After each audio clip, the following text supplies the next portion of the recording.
Bonjour, willkommen and howdy, and welcome to the latest Farg Motorpool video.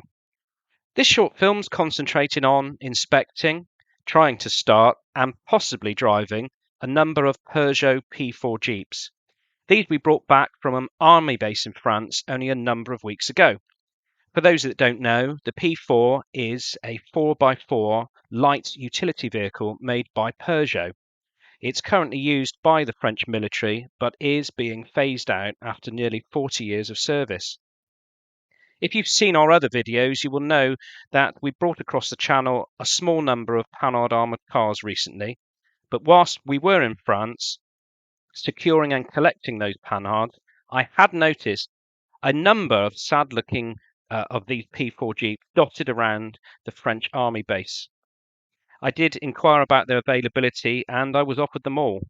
I chose 6, which appeared to be salvageable. The rest possibly weren't. You can see from the footage. And we imported them back to our unit here in the UK. Of the 6, a couple should be pretty straightforward to get going, and they only really need some basic cosmetic restoration. The other 4 are definitely in need of more attention, and this will form the basis of other videos that we will release soon. For now, here's some footage as we're inspecting the Jeeps, loading them, and trying to get at least one of them running when they're back in the UK. We will look at the origins of these vehicles, and we can have a closer look on how they were constructed and how they handle, especially off-road. But for now, join us as we try to get at least one of these driving for some off-road adventures. That didn't end particularly well. Enough said, let's get on with the video. Simon? Sorry? Find anything interesting? Yes, I want it all now. I want it all, Baz. Buy me a tank, Baz. For heaven's sake. There's nice wildlife growing, There is a bit, isn't there? particularly in this one. Especially, it's got a bit of moss going on it. I thought they could at least clean it.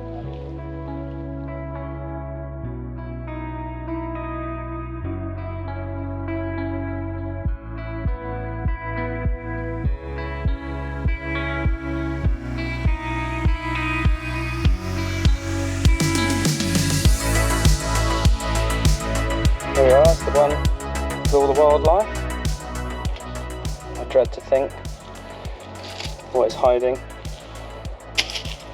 inside of there. But, interestingly, let's have a look. All this back, and the floor underneath like brand new. So, not everything that's covered in detritus is actually bad.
So here we are, this is with a Peugeot P4. This is one of the batch that we've just brought back into the UK. And as you can tell probably by that little pan there that Ollie the cameraman just did, this has been stood for quite a while. Now if you actually look inside the engine, you can see it is a complete cobweb heaven in here. So we're going to attempt the first start of this engine for must be 10 years. I'm looking around, there were some markings on it that said someone had looked at it in 2010, so we might be up to 13 years on this one. So just checked the oil level, we're fine, it looks quite good. I've drained the fuel out of the tank. You didn't need to see that on the video because that's a bit boring. And we've put fresh fuel in. I've drained off over here, which is the fuel filter. So there is a valve both here at the top and at the bottom, so it gets rid of any water or rubbish old fuel. So we've got fresh diesel in there, we've primed it, and we're ready to go. So fingers crossed, we're going to get this one to run. Batteries are beyond it, they've been in there for a while, so we're going to use a jump pack. So with these, pretty straightforward. We connect the positive first, and we're doing that onto the positive terminal, and then we attach the negative to the negative terminal. And as you can notice by this batteries, they are connected in parallel, in series, sorry, so therefore we've got 12 turned into 24 volt. So this is a 24 volt system. So on the jump pack, I'm turning to 24. I'm going to go around now, give it a bit of the glow plug, pull the start button, and we'll see if we can get it to go. Checking I'm in neutral. I don't think the handbrake works really. We're going to put on the ignition. Oh, sorry, first of all we need to turn the electric on by the dead man switch. We're then turning on the ignition. I can see you've got lights on the dash. So one of these jumps, I saw it at the corner of my eye, so we've got electricity. You pull on the button here for a while, and next to this is described as the pepper pot. Inside of here we've got a filament, and it's slowly, good, it's heating up. Put my hand on it, great, I can feel it. This is very similar to the old diesel transits from the 1960s and 70s, so I can feel that getting hot. I can now just about see it glowing.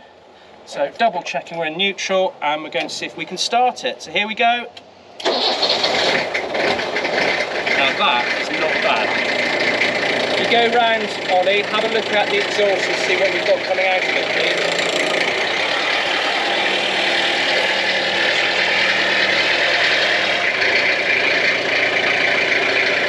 Okay, so over on the exhaust it's clear. I'm just looking for any sweetness in case we've got water leaking from the coolant system into the engine. It's not smoky at all, it's quite clear. So I'm not going to rev it, because obviously this engine hasn't been used in quite a while, so I'm just going to let it tick over, warm itself up, and then we'll give a bit of a rev and we'll come back and look at that exhaust again. So positive news on Jeep number 1. We've now got another 5 to go through, so join us for those videos as well.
Okay, so everything seemed to be going very well.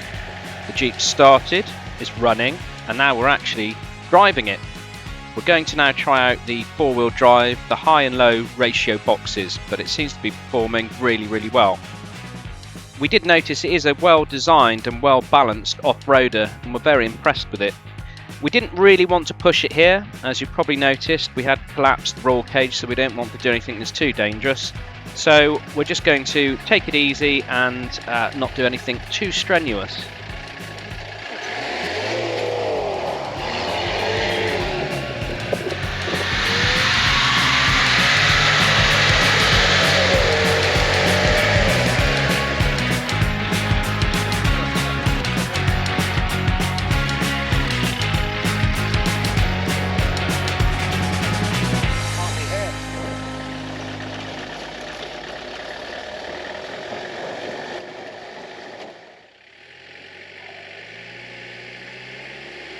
what's happened here now is we found an area that was flooded within the field, and it's right above a spring that we hadn't really noticed.